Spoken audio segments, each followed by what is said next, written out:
안녕하세요. 경제재민촉 정혜경입니다. 금융산업과 정보통신기술업, 온라인과 오프라인의 경계가 모호해지는 빅블러 현상은 점점 가속화되고 있죠. 플랫폼 기업이었던 카카오와 네이버가 금융 서비스 시장에 진출한 것도 오래전 일인데요. 폭주 기관차처럼 빠른 금융 ICT 융합 발전 속도에 잡음도 많았습니다. 금융 규제 혁신에 대한 목소리는 연일 높아졌죠. 결국 금융당국은 금산분리 규제 개선안을 발표했습니다. 이제는 금융회사가 IT회사를 인수하고 가상자산 시장에 진출할 수 있게 된 겁니다. 빠르게 변화할 것으로 예상되는 한국금융 ICT 융합 산업의 모습, 한국금융 ICT 융합 학회 오정근 회장과 이야기 나눠보겠습니다.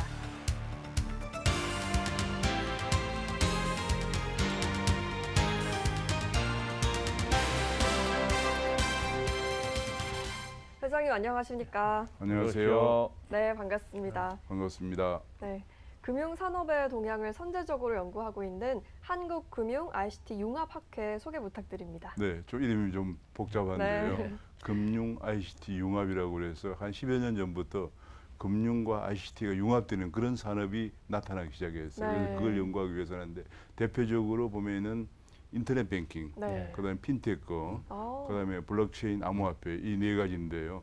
저희 학회는 2016년에 금융위원회 사단법인으로 설립돼서 지금까지 활동을 해오고 있습니다. 네. 가장 대표적인 활동이 인터넷 은행이라고 하죠. 인터넷 전문은행, 우리나라에서 K뱅크, 카카오뱅크, 토스뱅크. 이 설립은 거의 우리 학회가 주도했다고 해도 과언이 아닙니다. 저희가 네. 그러셨어요. 한국에 완전 불모지일 때 우리 2016년부터 2년 동안 정말로 엄청난 노력을 한 끝에 우리 금융위원회 그다음에 국회의원들이 네. 많이 이제 공부가 되셔가지고 2017년에 특별법이 통과돼서 드디어 인터넷 은행이 탄생을 했거든요. 네. 아무래도 다들 모바일 환경에 이제 익숙하실 텐데 우리나라에서 금융 ICT 융합 산업이 빠르게 발전을 했습니다. 또 네이버나 카카오 같은 이런 플랫폼 기업들이 핀테크의 강자가 됐는데요. 금융시장에서 이런 IT 기업과 빅테크 기업이 빠르게 성장할 수 있었던 이유가 무엇일까요? 네, 그렇습니다. 우리나라가 다른 나라에 비해서 늦게 출발했지만 빨리 발전하고 있는데요. 예를 들면은 우리나라에 이것이 필요한 것이 이제 모바일 폰도 우리나라 세계에서 강자이고 네. 또 모바일 폰을 사용할 수 있는 초고속 인터넷 세계에서 최강이고 네. 그러다 보니까 또 거기에 필요한 반도체 산업도 최강이기 때문에 그렇죠. 하드웨어는 전 세계 최강이에요. 어제 제가 스위스에 있는 어떤 교수하고 모바일 폰으로 줌으로 통화를 하는데 스위스는 스페인은 자꾸 끊겨요. 예. 이 초고속 통신망이 안 되는 거예요. 그런 면에서 우리나라 너무 잘 돼 있기 때문에 지금 현재 네이버나 카카오는 가입자만 해도 한 3천만 명 되거든요. 네. 3천만 명 넘었으니까 거의 성인들은 다 가입하고 있다고 해도 과언이 네. 아니거든요. 어린아이들과 아주 노인들 빼고는 다 가입하고 있는 정도니까 전 세계에서 그말로 모바일 폰의 문명의 이기를 가장 혜택을 맞죠. 부과하는 나라가 대한민국이 아닌가 싶어요. 네. 다행스럽게 그 하드웨어가 너무 잘 구비되어 있습니다. 정부 규제가 너무 많은 게 아닙니까? 금융산업 분리. 금융산업 이쪽 이 M&A도 어렵고 다 어렵지 않습니까? 나 교수님 잘 지적하셨는데요. 우리나라가 금융산업이 제가 너무 안타까운 것 중 하나는 싱가포르하고 한국이 옛날에 네 마리 용이 같이 간다고 그랬잖아요. 네. 근데 싱가포르는 작년에 1인당 국민소득이 7만 5천 달러 올라갔습니다. 우리는 3만 2천 달러 정도거든요. 왜 그렇게 됐느냐? 싱가포르는 금융이 엄청 발전했어요. 아. 금융은 월급이 많을수록 우수일이 오는 데거든요. 그래서 발전하는데 우리는 금융이 지금 말씀하신 대로 너무 낙후된 이유가 규제가 많아서 그래요. 네. 예를 들면 이제 2017, 16년 하더라도 영국에서 제인이라고 하는 그 회사에서 발간한 국제금융센터 지수가 있는데 우리나라가 627을 했거든요. 네. 지금은 36이 뭐 1위 정도 떨어졌어요. 왜냐하면 규제가 더 심해졌어요. 근데 그러니까 맞습니다. 예. 근데 금융산업의 규제가 왜 심해지냐 이게 더 중요한 건데 예를 들면 자영업은 뭐 너무 규제가 없어 너무 많아요. 예. 한 600만 개쯤 돼요. 근데 금융은 왜 규제가 많으냐? 자영업의 회장들은 사장에는 예컨대 금융위원회나 기획재정부 공무원들이 내려갈 이유가 없어요. 네. 금융회사는 저 회장하면 회장 현재 연봉이 20억 30억이고 플러스 스톡 옵션을 주니까 차관 정도 지내면 다 금융회사 회장이나 행장을 가려고 그러죠. 음. 그러니까 근데 자기들이 낙하산으로 가려면은 평상시에 지고 있어야죠. 지고 있어야죠. 예. 그래서 규제가 안 풀리는 거예요. 이게 아주 고질적인 이거를 정말 제가 옛날부터 제가 학교 있을 때부터 하던 얘기인데 이런 금융 산업이 우리가 발전돼야만 청년들의 양질의 일자리를 네. 만들어주고 네. 그런데 이 규제를 어떻게 풀어야 될까? 이거는 새 정권이 출범해서 6개월 이내 해결해야 돼요. 예, 예. 왜냐하면 6개월이 지나면 공무원들의 포획이 돼가지고 해결이 안 돼요. 그래서 6개월 이내 해결해야 이것이 금융산업이 규제가 없어지면서 금융산업 꽃을 피울 수가 있거든요. 예. 금융하고 ICT, ICT. 또 ICT 플러스 유통 물류 네. 이런 게 다 연결돼 가지고 그걸 네. 전부를 이해하는 이런 전문 인력도 많이 좀 배출이 돼야 될 것 그것이 같은데. 이제 소위 융합인력이라고 그래가지고 예, 예. 그래 이제 금융, ICT 또 거기 뭐 문화 이런 거 예. 이런 거 다 융합되는 인력이 필요한데 우리나라는 수도권에 예. 정원 규제가 있어요. 제가 이제 건국대학교 특임 교수라고 그래서 이제 뭐 처음으로 그 당시에 예. 이런 과를 하나 만들어서 금융 ICT 과를. 예, 예. 커리큘럼도 만들고 예. 필요한 강사인도 초빙해 달라고 총장한테 부탁을 받았어요. 그래 갔는데 처음에 학부에 만들려고 했더니 다른 과에 정원이 안 돼서 예. 다른 과에 정원을 가져와야 되는데 예를 들면 문과대학교 과에서 과를 주려고 하죠. 정원을 주려고 하지 않죠. 왜냐면 자기들이 먹고 사는 거니까. 그러면 아까 말씀하신 대로 융합학과를 만들어요. 영어학과 같은 어려운 거죠. 예, 융합학과를 만들어야 되는데 거기에 이제 학과 간의 이해타산이 예. 문제가 있고 또 우리나라는 수도권 집중을 막기 위해서 그랬지만은 수도권에 대한 그 정원 규제가 너무 심해요. 예. 총량제로 묶여 있는 거죠. 네, 그러니까 필요한 인력을 양성을 못 해요. 그런 문제가 있습니다. 지금 이번에 반도체가는 풀리지 않습니까? 볼 만들어 가지고 ICT 융합도 풀어야 되는 거 아닙니까? 지금 그쪽으로? 반도체는 이제 하나의 상징적인 건데 그 외에 인공지능이다, 그렇죠. 빅데이터다, 뭐 그다음에 금융 IT다, 뭐 이런 4차 산업에 필요한 인력들을 많이 양성해야 되는데 예. 지금 정원 규제에 묶여가지고 그걸 양성을 못 하고요.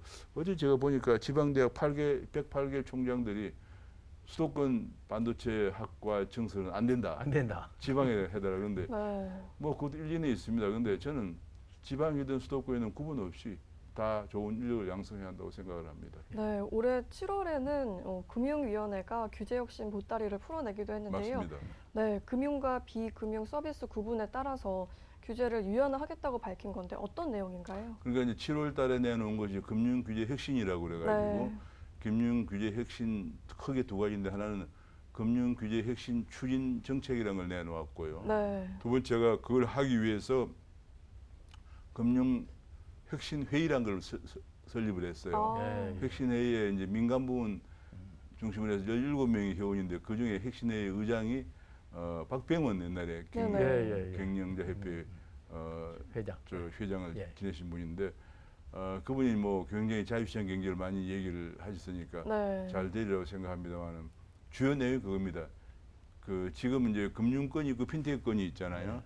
근데 핀테크 쪽에 빅테크라고 그래요. 핀테크가 너무 커진 거지. 네이버나 카카오를 핀테크는 너무 작은 거고 빅테크라고 그래요. 네. 빅테크 회사들이 너무 금융시장을 잠식하기 때문에 지금 5대 은행을 비롯해서 지방은행도 위기감을 느끼고 있어요. 네. 그래서 지금 얘기가 지금은 이번에 내놓은 안은 그 은행들 기존의 은행들한테 더 부수 업무를 많이 허용해 주자. 네. 지금까지는 이제 은행들은 15% 이상 넘는 자회사 비은행 비금융회사 자회사 지분을 갖지 못하게 돼 있는데 그래서 예를 들면 은행 하다 그러면 은행에서 뭐 아니 보험회사 그러면 보험회사 하면 만약에 건강관리 같은 업무 이런 게 관련된 업무잖아요. 그런 걸 네. 못하게 돼 있어요.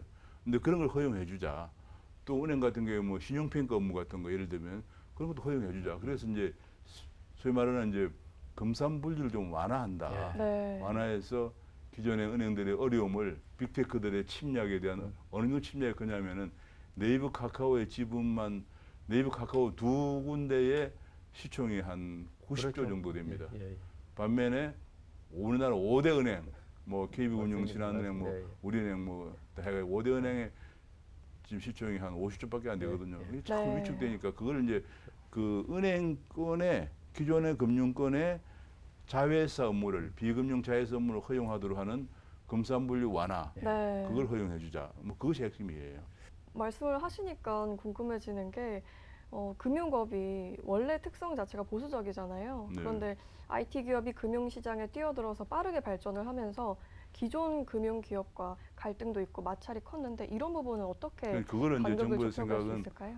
동일 기능은 동일 규제라고 그랬어요. 네, 기능이 네. 같은 부분 규제를 같이 한다. 이걸 자꾸 내세우는데 지금 그렇게 되면 그렇게 내세워 작년에 2021년 9월달 10월달 내세운 게 뭐냐면 카카오가 지금 굉장히 엄청 커졌잖아요. 네, 네. 그래 카카오가 이제 이게 보험 같은 거 약관 각종 보험 상품을 비교할 수 있도록 돼 있었거든요. 그다음에 이제 뭐 투자 상품도 비교하는데 이걸 갖다 네. 못 하게 했어요. 아, 왜냐하면 비교하는 것을 보험업법에 위배가 되고 네. 증권 상품 비교하는 것은 자본시장법에 위배가 되는데 네. 그거 된다. 그래서 못하게 해가지고 결국은 카카오가 손을 들고 국민에게 속지 않은 뜻으로 3천억을 내놨어. 적은 돈이 아닙니다. 3천억을 내두고 카카오의 지주회사를 사회적 기업으로 바꾸고 근데 그 결과 어떤 일이 일어났느냐. 김범수 의장이 국내 150여 개 계열사를 팔고 아, 네. 해외로 나가기 시작했습니다. 네, 네. 네이버도 2011년에 규제를 피해서 일본으로 나가고 그러니까 국내 일자리가 국내 그만큼 네. 양질의 청년들이 일자리가 없어지는 거예요. 네. 제가 보면 그래 했는데 금년에는 이제 거꾸로 그런 일들을 보험 상품 비교, 증권 상품 비교 이런 것들을 은행들로 하여금 하도록 허용한 거예요. 예. 그럼 뭐예요? 지금 거꾸로 얘기하면 카카오는 못하게 하고 지금 그런 상황이 된 건데 결과적으로 뭐냐면 두 개를 좀 비슷하게 가져가려고 그러는데 잘못하면은 이 금융 혁신 산업 자체, 네. 빅테크 네. 혁신을 꺾으면 안 되거든요. 예, 예. 그럴 걱정도 좀 되는 상황입니다. 규제 혁신도 중요하지만 소비자를 보호하거나 또 금융 산업 자체를 안정시키는 대책도 중요하잖아요. 이와 관련해서는 어떻게 네, 그게 생각하시나요? 가장 중요한 건데 소비자 보호가 중요한 건데 예, 어떻게 보면 예. 우리나라는 금융의 안정을 강조하기 때문에 금융이 다른 산업에 비해서 보수형 산업입니다. 네. 그러니까 금융은 다른 산업과 큰 차이점이 금융이 무너지면은 경제 자체가 붕괴되거든요. 네, 그래서 네. 1997년 금융위기 때도 168조 원이라는 그 당시에는 어마어마한 돈을 투입했습니다. 지금도 다 회수를 못 하고 있어요. 네. 금융을 살린 이유가 뭐냐면 금융은 그만큼 경제의 혈맥이라고 그러잖아요. 네. 그래서 금융이 붕괴되면 안 되기 때문에 그런 건데 그래서 금융은 안정성 유지를 위해서 다른 산업이 없는 규제를 합니다. 그래서 금융을 갖다 흔히들 규제 산업이다 그러는데 규제가 그래서 이제 2008년 글로벌 금융 이후에 많은 논의 끝에 대두된 게 뭐냐면 금융도 혁신도 해야 되고 안정도 유지해야 되니까 거기서 나온 답이 건전성 규제를 해야 된다. 네. 나머지는 규제하면 안 된다. 금융의 건전성, 예컨대 뭐 예대 비율이나 혹은 뭐 등등 이런 거 몇 가지 지표를 만들어 그것만 되나 안 되나 충족 그걸 검사해야 되고 나머지는 금융회사에 자유를 줘야 된다. 이렇게 네. 이제 절충안을 내서 지금 그게 BIS라고 국제결정원에서 공고를 하고 그랬는데 우리나라는 그 정도가 아니고 규제를 여전히 더 많이 하고 있어요. 제가 옛날에 조사한 적이 있었는데 금융 부문의 규제가 1000건이 넘고요. 우리나라는 네. 우리나라 또 특유의 윈도우 가이던스 창구 지도라는 게 전화로 그냥 그렇죠. 예. 전화로 금융당국이 전화하면 은행들이 꼼짝 못합니다. 그렇게 이제 하는 것도 많고요. 우리나라는 더 안정성보다도 규제를 완화하는 일 더 해야 되는 그런 네. 차원이고요. 소비자 보호는 뭐 굉장히 중요하지만 우리나라가 약간 좀 과잉 소비자 보호 문제가 있어요. 아, 예를 들면은 그런가요? 예. 투자를 했습니다. 그냥 다 그런 건 아니고 투자를 했는데 투자는 본인의 책임으로 그렇죠. 하는 거잖아요. 근데 손해를 봤어. 손해를 봤는데 예를 들면 키코 같은 경우에는 대법원에서까지 가가지고 키코는 투자자의 책임으로 은행은 문제가 없다고 결론이 판결 났어요. 네. 났는데 그 뒤에 은행 감독원장이 와가지고 키코 사태를 다시 본다 이러니 아니 대법원까지 결정이 난 걸 왜 다시 봅니까? 그러니까 이게 뭐냐면 우리나라는 투자자가 입은 손해는 무조건 정부가 보상해 줘야 한다는 잘못된 분위기가 형성되어 있는 부분도 있습니다. 예. 당연히 물론 저는 소비자 보호를 강화해야 한다는 건 물론이고요. 다만 너무 지나치게 그러면 투자자 자기 책임의 원칙 이런 것들이 무너지면 안 된다 그런 생각을 가지고 있습니다.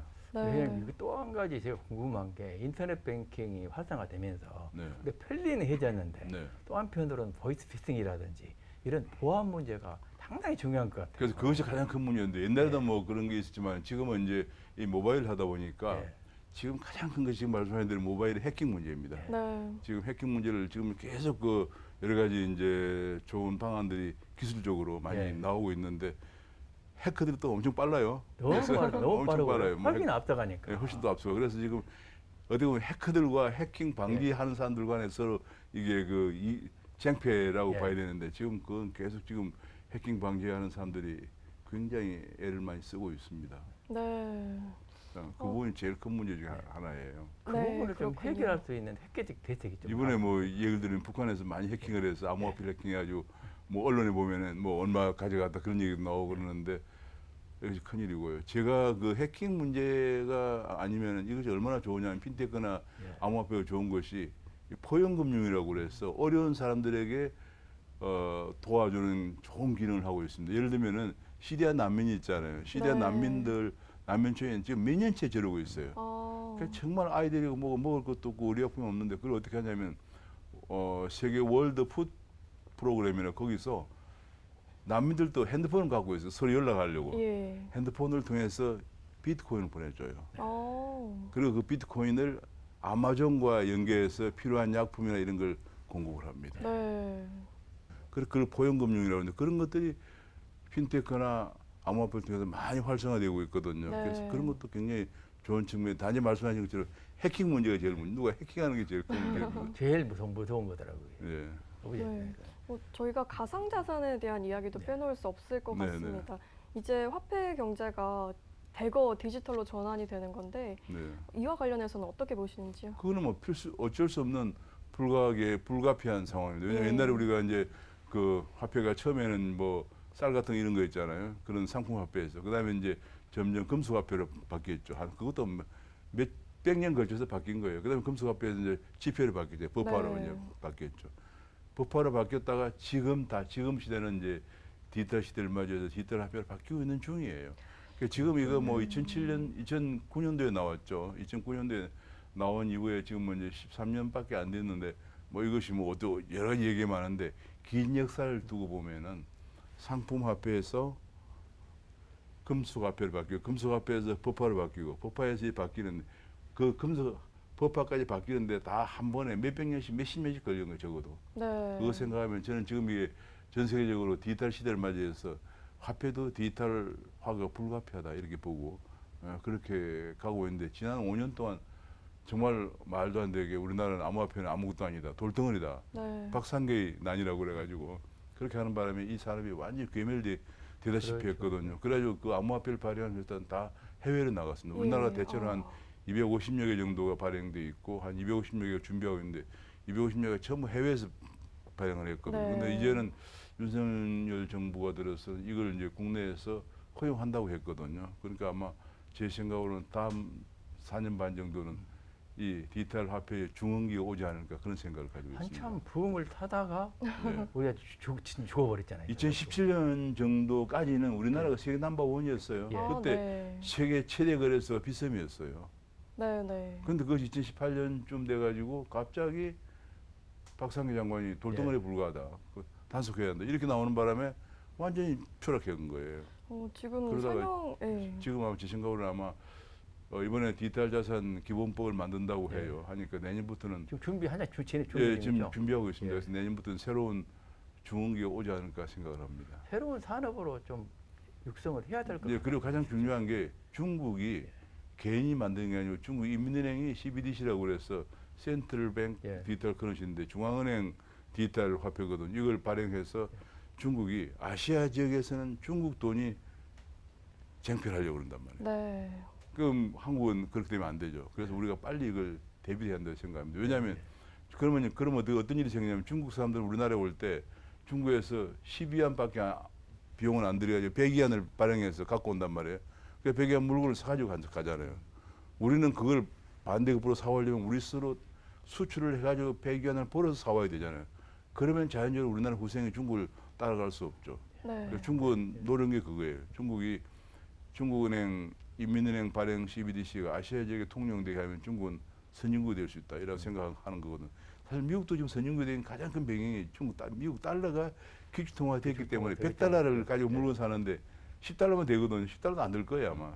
그렇게 10달러 안 될 프린트 해가지고 전 세계에 나가서 100여 물건 사니까 미국은 엄청난 부유한 나라가 돼 있잖아요. 그래서 중국도 그걸 노리는데 우리나라가 그렇게 되면 안 되기 때문에 우리나라 빨리 대비를 해야 한다고 생각을 합니다. 디지털 비즈니스를 하려면 디지털 화폐가 뒷받침이 안 되면 그렇죠. 진짜 어려울 것 같아요. 디지털 그 네. 상품을 거래하는데 디지털 화폐가 없으면 안 되죠. 네, 국제적으로 후원금을 가상화폐로 보낼 정도로 가상화폐 시장이 굉장히 큰 거고 또 엄청나게 크죠. 예, 세금이 들지 않아서 자원이 예, 거래되는 그렇죠. 예. 규모가 상당할 것 같거든요. 그리고 속도가 장난이 아닙니다. 예를 들면 예. 리플 같은 경우에는 이제 우리가 보통 국제 송금을 하려면 미국에 있는 친척한테 송금하거나 그러면 보통 일주일 걸리거든. 미니멈 일주일에 한 열흘 걸립니다. 근데 이거는 바로 그냥 즉시 몇 초 안에 송금이 되고 수수료가 별로 안 들거든요. 그렇기 때문에 이게 대단한 거예요. 근데 거기서 이제 이것이 신뢰 문제가 있기 때문에 블록체인이 나온 거예요. 이 거래를 확실하게 네. 신뢰성을 담보하는 블록체인이 나온 거거든요. 그래서 블록체인 기반 암호화폐 거래는 앞으로 금융거래 획기적인 그런 상황이 될 거예요. 네, 지금 우리나라에서는 가상화폐 관련해서도 규제가 굉장히 심한 상황이지만 몇 년 안으로는 나아질 제가 보기에는 것이다 그 이렇게 규제가 전망하시는 아마 거죠. 많이 네. 풀리지 않을까 싶어요. 예, 첫 번째는 알겠습니다. 우리나라가 ICO라고 그래서 가상화폐를 발행하는 사람들이 발행할 비용을 모으는 걸 금지해 왔거든요. 금지해서 한국의 암호화폐 발행 회사들이 대부분 다 싱가포르나 지브롤터리나 예, 아니면 저 뭐 어디 가서 해와 스위스 쭈크나 이런 데 해왔는데 제가 보기에는 앞으로 이제 곧 허용한다고 하니까 이제 그 사람들이 나가면 어떤 문제가 생기냐면요.